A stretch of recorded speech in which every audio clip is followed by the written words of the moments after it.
ঠিক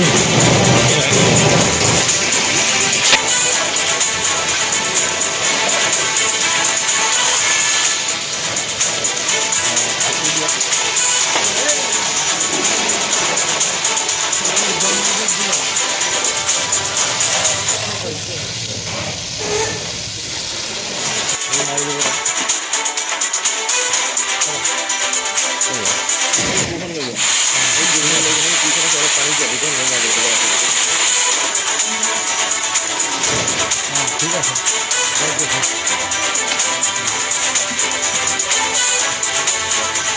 দু-তিন বালতি পানি দিলে হয়ে যাবে। উপর দিকে দাও, উপর দিকে, আর উপর দাও, হ্যাঁ হ্যাঁ দাও, হ্যাঁ দাও,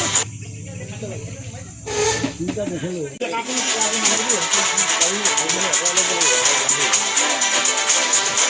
উপরে উপরে ওদিকে ওদিকে ওদিকে বলিয়ে এটা কি ঘর আপনার ভাঙা ঘর নাকি? নহয় খৰি খৰি এই বলি হয়ে যাবে বলি যায় আমাকে ইনশাল বালতি পানী মাৰিব দিলে। মোৰ বৰ্তাৰ নাম অৰুণ ৰাউত। আগত গম পাওঁ যে ইয়াত জুই লাগিলে, কিন্তু কেনেকৈ লাগিলে, শ্বৰ্ট চাৰ্কিট হ'ল নে কি হ'ল আমি গম নাপাওঁ। কি ঘৰ আছিলে? এনে কেঁচা পিছপিনে জেনেৰেল এটা ঘৰ আছিলে, মানে বাঁহে সজা। আৰু অলপ আগত কেনেবাই লাগিলে আমি একো গম নাপাওঁ। লগে লগে আমি বিহপুৰীয়া থানাত খবৰ দিওঁ। কাৰেণ্ট আছিলে নেকি সেইটো ঘৰ? নাই, কাৰেণ্ট নাছিলে, সেইটো কাৰেণ্ট নাছিলে। কিন্তু কেনেকৈ লাগিলে আমি একো ধৰিব পৰা নাই।